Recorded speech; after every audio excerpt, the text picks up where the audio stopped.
Celebrities on Spectrum, Radio 1 FM 90. Good evening, listeners. Welcome to Spectrum on Radio 1. My name is Edmond Chizito. On Spectrum tonight, we keep track of the key emerging issues in this country. What are their likely implications? A joint team of UPDF, that's the National Army, and the Ugandan Police, says it has thwarted an organized attack on Gulu Police Station and caused the attackers to abandon their weapons. The Inspector General Police, General Kale Kahura, confirmed that one UPDF officer was killed, 4 others were injured, as well as a few civilians. According to General Kahura, all the attackers escaped, although they are now being pursued. This attack comes on a footnote of the arrest of over 39 people, including a UPDF colonel and an MP, Michael Kabazguruka, who are being investigated for alleged treason. This development is a threat to the peace that the country has enjoyed for many years, although some people still say that the absence of war does not mean actual peace. Many are now wondering what could be behind these attacks and their likely implications. That aside, several issues continue to come to the political forefront. The appointment of a cabinet comprised of some opposition members, 4 of them actually, all of them women, is still a matter that many people are reflecting on. Cabinet was expanded to 81 ministers, but the NRM Parliamentary Caucus says this number is not enough. They should increase it at least to 88 as we wait for other things to happen.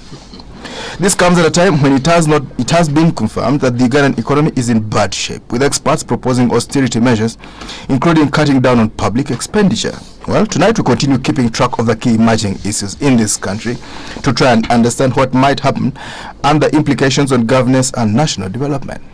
Our guests, Honorable George William Nyombi Thembo, former ICT Minister and Kasanda South MP, now managing director. Those two are formers, but the current one is managing director at Governance Plus Advisory Services. You're most welcome, Honorable George William Nyombi Thembo. Thank you very much, Edmond. We're also joined by Mr. Godber Tumushabe, Associate Director at the Great Lakes Institute for Strategic Studies. That's a think tank. He also is an expert on governance and development affairs. You're most welcome, Mr. Godber Tumushabe. Thank you, Edmond. Good evening, listeners. I think to catch up with Nyombi, I may have to add a few names on my. Yes. On my I know. Yes. Another to remember one grandfather and another one. We also we expect to be joined by Mr. Robert Chironda, lecturer at Makerere University. He also is a lawyer and an expert on social and political matters. He's on his way to this place right now. Godber, what exactly happened in Gulu? Wow, that's a wild card. I think probably Nyombi will explain this better than I do. I mean, I've been following up the information also from the media and just a few sources on the ground. And I think for me, first of all, to really to say that we regret really the death of the UPDF soldier who is said to have died in this skirmish. I think other than that, my view is that the information is really not complete. I think that it only falls in a pattern of things that have been happening since the elections, the conflict in Kasese, the attacks or some of those incidences in Kapchorwa, the previous incidents in Gulu, and now this incidents, which seems to have been fairly more comprehensive, the way the Inspector General of Police elaborated on it. And so we really can look at this in terms of the trends, whether these are actually isolated incidences or whether they establish a pattern of conduct of some rebel activity or some insurgency activity. I think that's really something that the intelligence should really be concerned about, the way it is happening and the reoccurring nature of the incidences, because if they are isolated incidences, then we just have to get our intelligence and other security agencies to really be vigilant and make sure that these occurrences do not reoccur every time, because I think an accumulation of these incidences can cause anxiety in the public, especially when they are coming after a highly contested election, where the winner is probably not even known. Oh, we know the winner. No, I mean there's someone who was announced the winner. The man who wears a hat. And another one who announced himself the winner. So, but also the fact that there are a series of arrests that are going on of both opposition politicians and security officers and military officers. So I mean the fact that you have a consistent pattern and accumulation of incidents, it's something that can cause anxiety in the public if it's not arrested. If it's not arrested very early. The final comment I would make on this is really to go back to the point that I have made here. I think we've had a discussion here with Nyombi about the need for a national dialogue. I've said time and again that I think that our politics have become so toxic that they are adversarial. That the group of people that call themselves NRM basically have laid a claim on ruling this country. There are those in the opposition who think they have been locked out, and I'm increasingly convinced that the future stability and prosperity of this country cannot be delivered through a competitive election or through use of military means, whether you are in government that you can keep control of the state power by use of military means, or whether you are outside that you are going to think of going to wage a military offensive to capture power. I think that's for me is off the cards, and therefore the only reasonable option that remains is for especially the president to realize that this country is much bigger than him. This country is much bigger than NRM, and therefore be gracious and be able to say, guys, let's sit, have a conversation. How do we de-escalate the stalemate? Because I think there is an escalation, there is a stalemate. It could escalate, and therefore, how do you de-escalate and be able to sit on a table and have a reasonable conversation between men and women, between different diversities, and say, yes, we can craft a new consensus around which this country can be governed.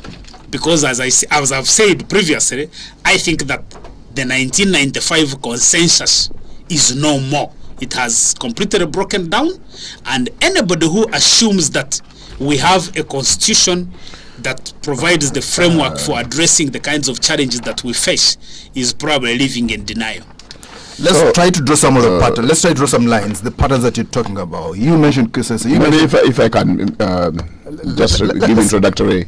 We'll get there, but let's try to draw some lines so we don't miss the gist of some of the things that you've been saying.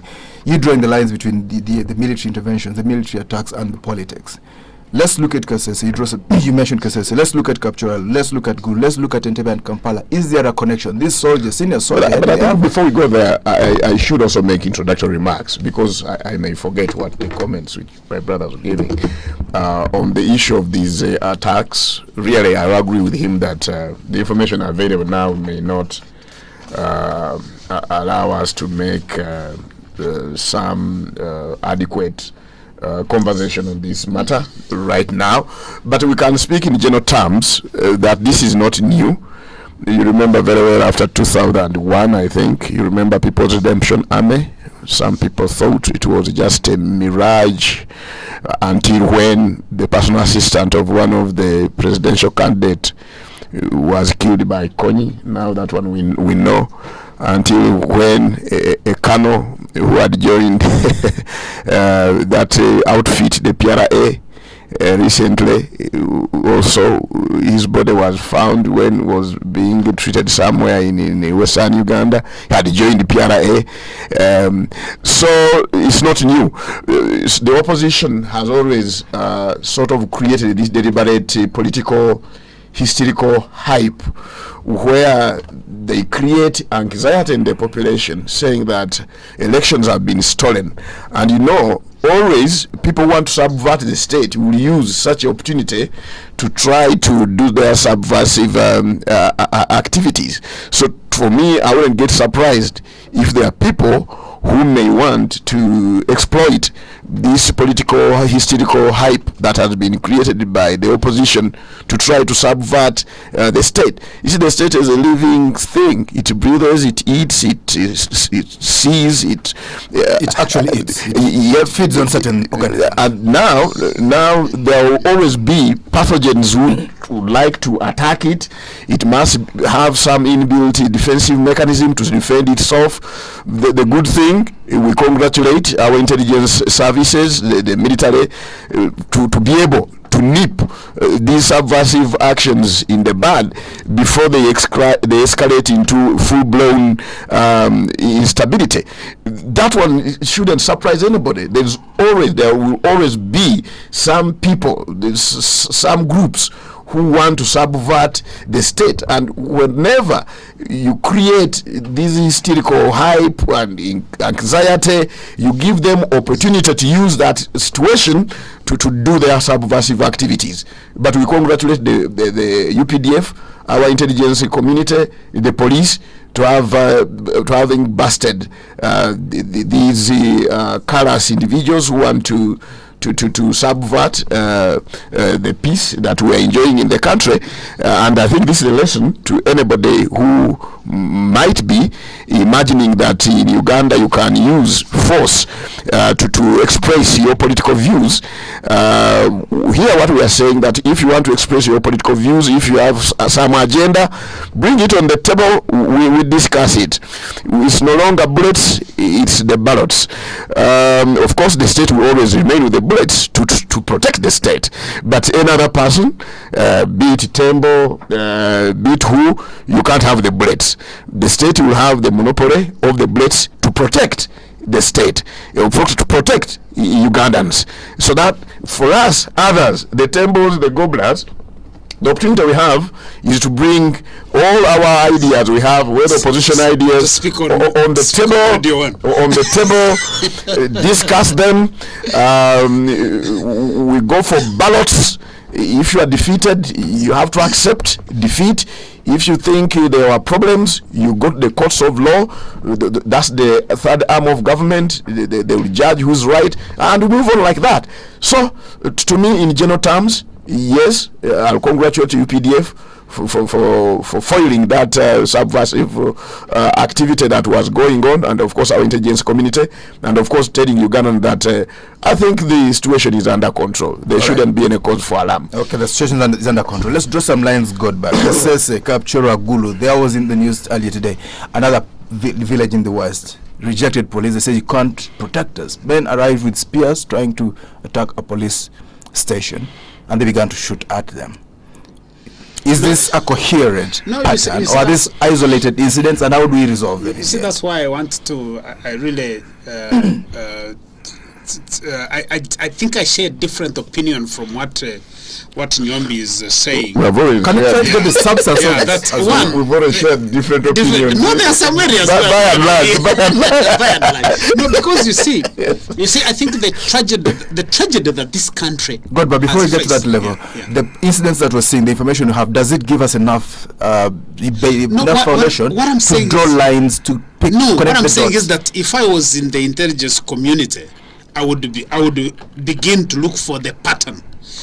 In other words, the incidences that have happened are numerous enough to begin to figure out whether there is a pattern. Do you see a pattern yourself?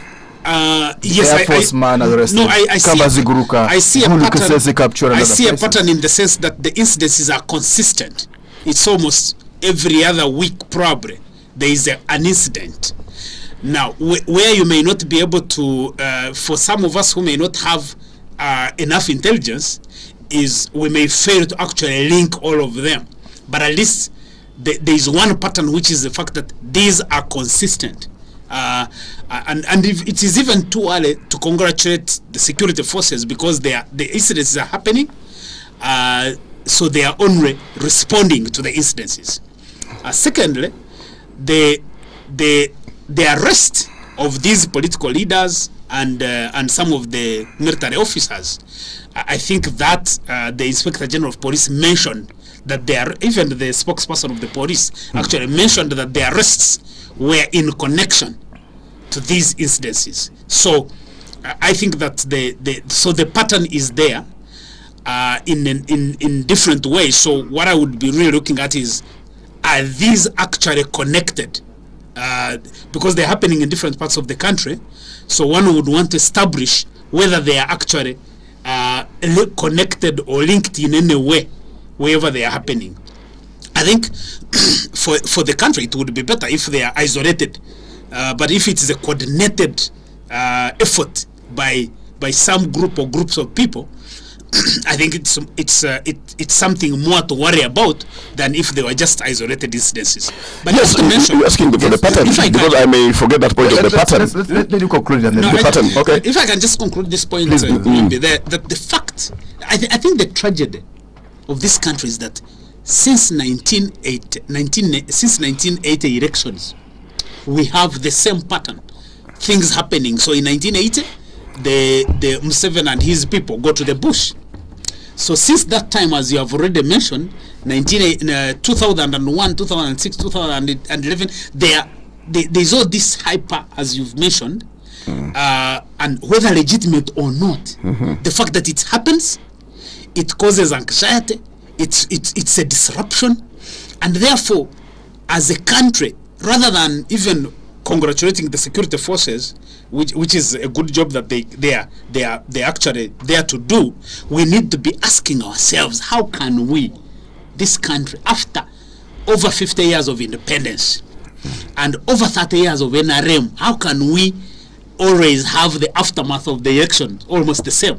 There must be a disease that we are not curing. And therefore, to just flex muscles and say, it takes time. It takes time. Yes, you asked about the pattern. The pattern is there, and it's very, very clear. Especially the good thing that the opposition, they meditate loudly, so they don't have anything to hide. They have told us, and we know their strategy. Their strategy was no. Let me tell you, their strategy is always go for the elections, for the ballots. Then after that, definitely go for civil disobedience, then escalate it either to a tsunami or defiance. So have some connections with rebel groups, like the case was with the PRA and these other groups, and that has been the pattern since 2006. So I won't be surprised if somebody told me that there is a connection between the opposition, their defiance, and the tsunami thing, which they have been meditating about very loudly for all of us to know that there is a connection between the opposition and these things we see happening, especially some massive activities. I wouldn't be surprised. I'm not saying that they are connected, but if somebody found a connection, I wouldn't be surprised. I would be interested. But why do these people get this? And we look at sophisticated. No, can Nyombi first tell us where is the leadership of PRA? Because that's a story that you think it was a mirage? Never. No, because where is leadership? Because you can't have a group of people out there and they have no leadership. You don't know the leadership of PRA? No, you don't know. I don't want to mention names because I will be hurting some of the friends. Some of them have just come back from Sweden. One of them was even decorated after giving up. The other leadership, you go and ask the Mai. Some of them were eaten by those people. What is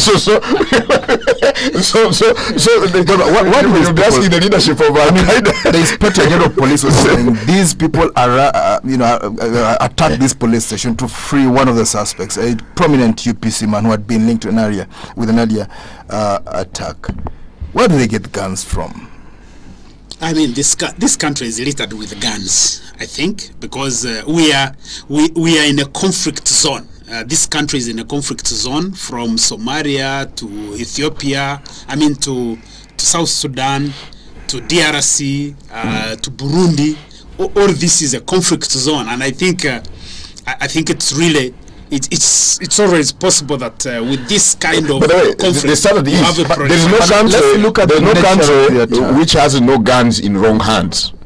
That's me. I would summarize it like that. All countries all countries in the world will have guns in wrong hands, and these can be used for us, including Switzerland. I think bad people can always find guns. All are not using it mathematically. I don't know the criminal rates of Switzerland, but of course it's a bit good. But I mean, talk of America, talk of Britain, all African countries and the so-called developed countries. You always have guns in wrong hands, and Uganda shouldn't be an exception. Let's try to understand the it can be an exception depending on what. Yeah, that's what we strive for.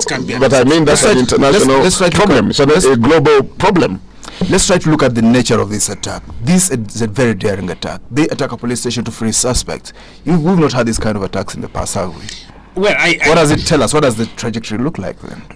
No, and you have a UPDF officer, an Air Force officer being, arraigned, trying to overthrow the government. I made earlier, Edmond, is that one is that the objective of the attack was highly inconsistent coming from the security forces, because I think that I was just following up the chatter on Twitter and WhatsApp, and you really see but the Inspector General of Police. I think Edmond is tricking us, because we said in our introductory remarks that we didn't have enough information to go into specifics. But Godber is pushing us into specifics, and he wants us to lock ourselves into that. Let's try to connect the dots to see where the car is. Let's try to see where the car is going by connecting some of the dots. I wanted to confirm this. The point we made at the beginning, that if you listen to Inspector General of Police, you listen to, or you read chats, tweets from Enanga, the spokesperson, you read tweets from Pade Ankunda, the UPDF spokesperson, you actually realize even them, they don't know the objective of the attack, because the level of inconsistency but the statement that he gave us, says they may know, but at this point in time, the information that is available with the security agencies is not ready to be put in the public domain. And that's how you can handle security. You cannot say everything. Well, the Inspector General of Police said in black and white, said the objective of the attack was to free and cause escape of one suspect, Dan Odia, who was due to appear in court today on charges of murder and terrorism. So who was attacking? There is strong evidence linking this man to an did he mention who actually was attacking? Well, he doesn't. Say all these men ran away at full speed, but they were able to get their guns. 6 AK-47 assault rifles. That's a large number. Yes. For a non-descript. So that's the information we have. That's the official information we have, and we take it at that. So we shouldn't, I think, at this point in time, I wouldn't go into the details, reading between lines. Let's look. It's not beneficial to the country. Let's look at the casualties. A UPDF officer was killed. 4 other UPDF were injured. All these men escaped. 2 police officers were injured. 1 civilian was also injured. So it was one-sided, basically. They lost their weapons, but they managed to cause a lot of havoc. No, Edmond, what we've said is that the attacks, whether these incidences, whether this one was specifically to free a person in jail. It could be wider? Yeah, I mean, it can be wider, because I don't think and that... you might want to connect it to Thembo or what? Kabaziguruka? Is it broader? Is it a spider I won't connect it to anything. I'm only saying that this falls in this pattern of other attacks. So you can ask a question. Are all these other incidences that have happened, were they to free a suspect in jail? You will say no. What were their objectives? So in other words, what the Inspector General of Police has given is one explanation of why this happened, but there could be, because he hasn't mentioned who was actually the attacker. So the attackers actually could have a different motive, and for us, what we read immediately is that they wanted to free someone in jail. I mean, did the Inspector General of Police actually have intelligence that they were going to attack to free this person? In which case, they could have been better prepared to repair the attack. So let's say, for me, the important point for us as a country is that these incidences have been reoccurring in different parts of the country, and really I think it's important for us as a country to look at them and study them, establish whether there is a pattern, or whether they are pointing something bigger than just or there could be something bigger. Explanations. Because in the West, you're asking for something that some civilians marched in a police station with spears. They shot in the air. I can assure you, in general terms, without going specific. We'll come back and pursue this discussion a little bit deeper. We'll also talk about the cabinet, and we'll also talk about the state of the economy. The central, I just want to assure you that CBR has been lowered 1%. be doing that one. Let's take a break. We'll be back. I will protest that Nyombi is losing There are people. Spectrum on Radio 1 FM 90. Are you looking for funds to complete construction or purchase a single residential property? Well, you can now access up to 80% of your required finance through housing finance mortgage financing. We have a host of other long-term mortgage financing options, which include land loans, multi-unit purchase construction loans, equity release loans, and growing house loans. For more information, visit us at any of our branches today. Housing Finance, we make it easy. Housing Finance Bank is regulated by the Bank of Uganda. Enjoy a leisurely Sunday afternoon with a sumptuous brunch at the Sheraton Kampala's 7 Seas restaurant every Sunday. Have a family day out for only 75,000 shillings per adult and 40,000 shillings per child. Indulge in our fusion of traditional English breakfast and a classic Sheraton lunch buffet, all while being serenaded by our live band as the kids play in the pool or jumping castle. Make memories with us every Sunday from 12 p.m. to 4 p.m. Bring your family and friends to the Sheraton Kampala's Sunday brunch and enjoy your weekend with a side of yummy. 15% discount for 10 people and above. Spectrum on Radio 1 FM 90. Welcome back on Spectrum. Tonight we keep track on the key emerging issues in this country. What are their likely implications? Our guest, Honorable George William Nyombi Thembo, former Minister for ICT, also former Kasanda South MP, that's in Mitiana, Mubende, I think. Right now he's Managing Director at Governance Plus Advisory Services, private advisory group there. Also, Mr. Godber Tumushabe, Associate Director at the Great Lakes Institute for Strategic Studies. He's an expert on governance and development matters. You will be able to call in a short while. I was making my point. Talk about guns in Gulu. Go on. Because my friend Godber was talking of that somebody needs to do what, somebody needs to do what, and I was just emphasizing one point that somebody is already doing that, and the way you manage security matters of a country, it definitely, you don't expect the security apparatus to say everything that you would want to hear. But I'm sure, knowing very well how smart our security apparatus is, somebody must be looking into this. The analysis should be is already done, and I'm sure all the connections have been done. All right. And you shouldn't worry. I want to assure you, General Tam, that the situation is under control, and we shall move on normally. Leave that for The conqueror of the British Empire. Come and assure us the situation is under control. The conqueror of the British Empire used that statement quite often. Yes. Let's talk about the things. Let's forget about the conqueror of the British Empire. Let's talk about the cabinet. Godber, President Museveni appoints a cabinet. People say there's not enough ministers. We need at least a few more. They also question the criterion. What's the criterion that he normally uses to? I won't mention the criteria. I can make my few points about the cabinet. One is that this cabinet, or the whole issue of cabinet, for me shows how petty we have become as a country. I think as Ugandans, we are so petty.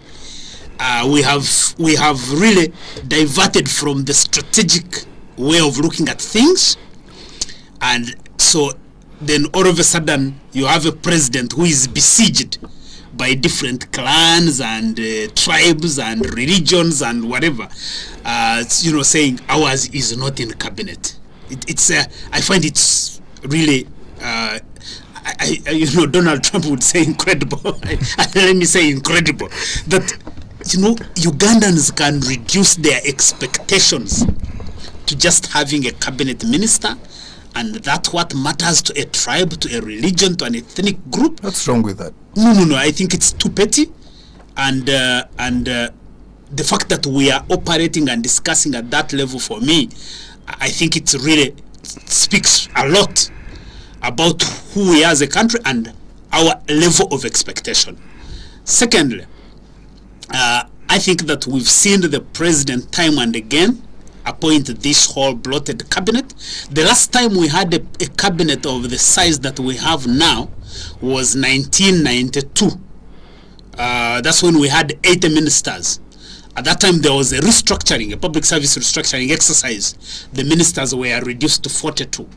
And we have seen that number grow now to now 81. And there are some gentlemen and ladies within the NRM caucus who are saying we should actually have 88. Probably by the time the final decision is made, maybe we'll have 100. Should get a good round figure. And I think 200. that, one, it talks to the whole idea that the president actually has a lot of disregard for the law, because I think presidents should be the first people to hold the constitution in some high esteem, and therefore adhering to the limits set in the constitution, I think, is for me significant. But thirdly, I think that has he not?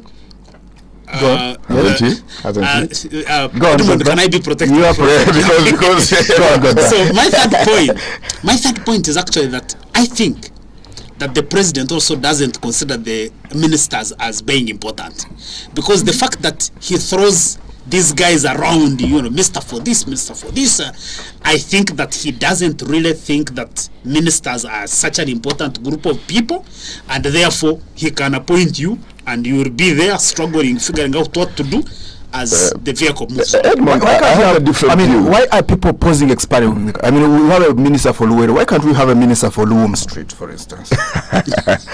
Well, I won't go into those specifics, but I just want to start by you have to be specific. Congratulating the president for having undertaken his constitutional mandate of appointing cabinet last week. We congratulate him, and obviously nominating, and I also can congratulate my colleagues who have been nominated, and we pray that they sail through the approval process of Parliament. To me, what I see with this cabinet is very, very representative. We see the young people, we see the middle-aged people, like my president puts it. We see our children, the fathers and the grandfathers, and we see the technical people also coming on board. When you see what's the minister designate, Minister of Health, minister designate, Minister of Roads, Works and Transport, I think Minister designate of Environment, and Environment, I think Minister of State. Those people who are technical in the area where they have been deployed. I also see some crossing the political aisle by appointing some opposition leaders Only like women. My sister Nachinji, my sister Betty Kamya, and my in-law Amongin, and the other one for fisheries. That's, to me, is a well-structured cabinet. To me, I think the president is doing his constitutional mandate. He hasn't abused the constitution in however much you may want to show him like he has exceeded. You see, the constitution mentions 21 ministers and an equivalent number of other ministers, but it leaves some space by saying that if you want to exceed this number, you go to Parliament to approve, and there it doesn't give a limit, and exactly that's what the president is doing. I'm sure tomorrow you will see that motion on the floor of the House. The motion will be debated to amend the Constitution. I don't know which way it will go, but what I know from my party, that as a party we have agreed overwhelmingly that we shall support the president, because we have to. The reason why you have to support the president is the executive president of this country, the fountain of honor. He knows the tasks at hand. He has a vision. The Ugandans give him the mandate to move this country for another 5 years. So he has selected his team. So let him have his team. He must be allowed to have his team to deliver on his promise. So let him have it. So what's your problem? I think I would have loved Nyombi to be in Parliament to make this submission tomorrow. But look, the disrespect for the Constitution is in the process, because you see, you don't make a decision and then enact a law to ratify it. Which law? If the president wanted to increase the cabinet, the only allowable procedure would be to go to Parliament, to ask for a resolution to increase cabinet, and then he nominates that cabinet. But Nyombi, let's be honest, Ugandans. For you to say, so you are faulting him on the procedure.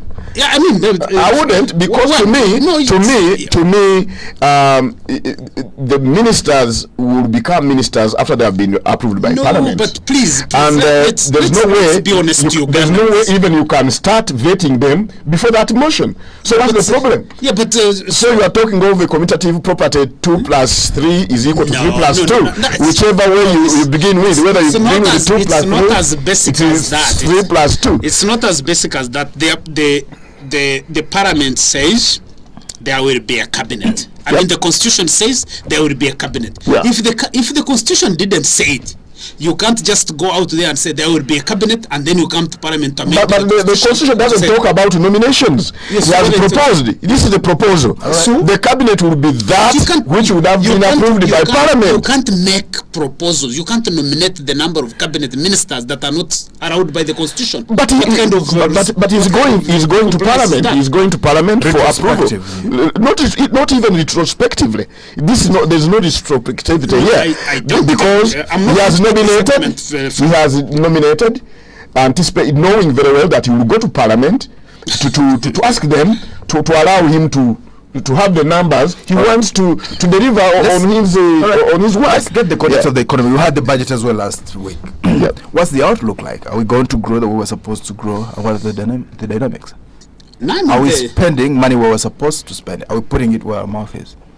No, I think I think we are spending, especially in terms of infrastructure, we are spending where our mouth is. Infrastructure. Infrastructure. I think if the government can really can make sure that our money is not stolen. You talk about roads. Yes, roads. Are you talking about energy? Are we not overspending in the energy sector? No.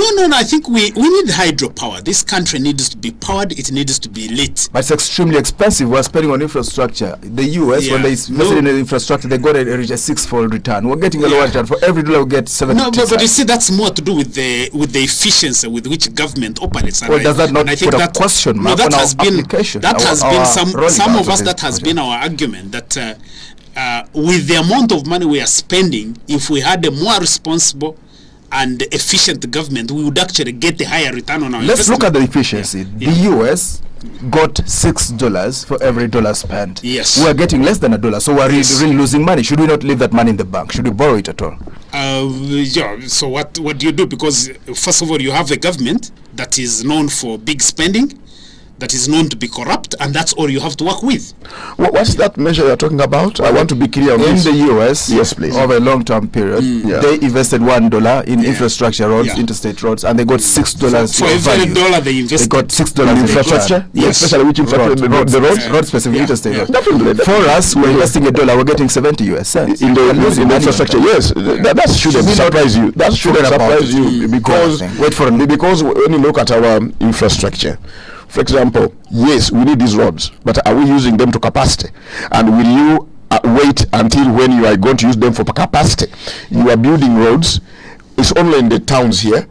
After, for example, my road going to Mbende, after Mitiana, you will see that you are utilizing that road, but you can't wait until when you have enough vehicles. So there's no way you can get the return equivalent to a highway between New York and Philadelphia, because they are using that road to capacity. The return on investment is high. But there's also an issue of cost. The issue of cost. So our projects, the phase of investment where we are, the phase of the investment is a low return. But even the cost will increase. Even the return will increase. Even the cost of our project. Look at Ethiopia. They're building a 6,000 megawatt dam.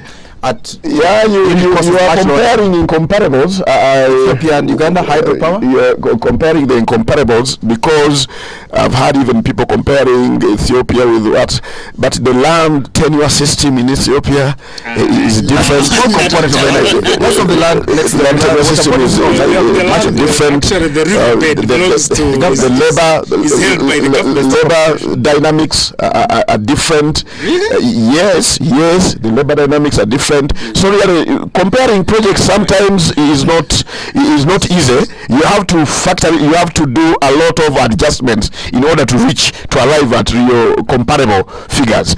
These ones which I see in the media, sometimes they are laughable, to say the least. Of course, Uganda the cost of doing business in Uganda is not a secret. It's very, very high. And we know the reasons why. Because we know the reasons why. What are the cost of doing business high. Fuel costs are high. That's of course because of the fiscal policy. Because we are supposed to get. So you can no, you don't. You don't. This is the liberal tax. We are taxing fuel, and that's the money we are using also to do other things. The low hanging fruit. Yeah. So what do you do? So really comparing some of these projects is not as good as they appear. You see, that's really the problem. That you say, oh, we can invest in infrastructure, but we cannot use the infrastructure to get a return.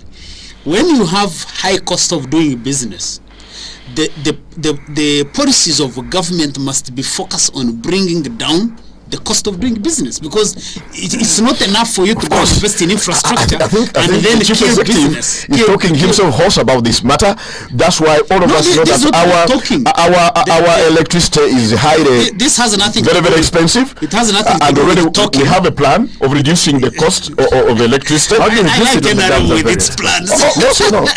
Let's isolate energy, for instance. We have an overcapacity of about between 100 and 200 megawatts, depending on the time. At night is 200 megawatts. Yep. Overcapacity. We are paying compensation for electricity not generated but not utilized. Yes, sir. We are building Karuma 600 megawatts. So B building Ayago, Isimba 183 megawatts. We're thinking of Ayago 600 megawatts. We're thinking of others or Young.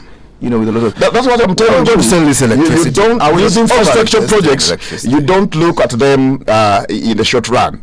So you lose a point. Is it because wise, when you build a dam, is it wise to invest? Yes, in 20 years. So much. When have so much because agriculture. Again, if you talk of agricultural processing, you won't have meaningful agriculture. Does it make without energy to invest in 20 years? But in the infrastructure, when you look at a power project, you don't look at it in terms of 10 years or 20 years. You look at a power project in terms of 50, 100 years. The short term, that's what and long term. And I'm telling you, I think the phase in which we are, Nyombi is trying to avoid.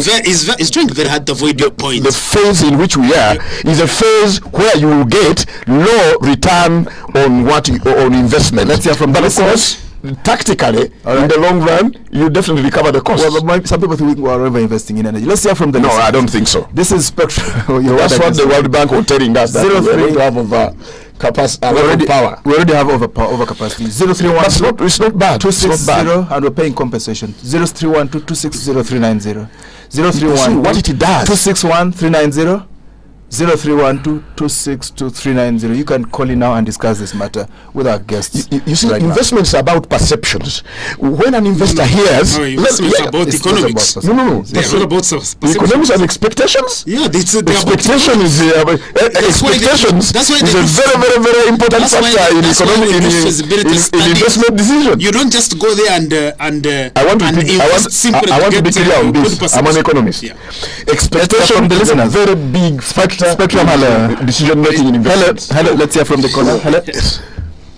Bob is my name. Your name? Bob.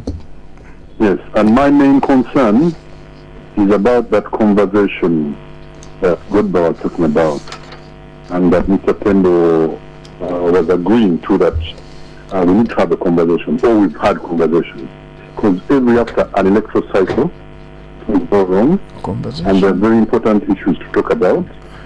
But everything is put aside and we continue into the next one. So what are we going to do about that as a nation? Because you get the feel that we need to do some panel beating to our system. And yet the people holding power seem to dodge around that issue. So we never get to sit down and talk about matters that concern us and continue moving and moving. I don't think we are moving swiftly. So what do you think you guys in the studio? Thank you. What did you say? Yes. Go on. I mean, it says we need to break this cycle. We need to break the cycle of electoral violence, post-election violence.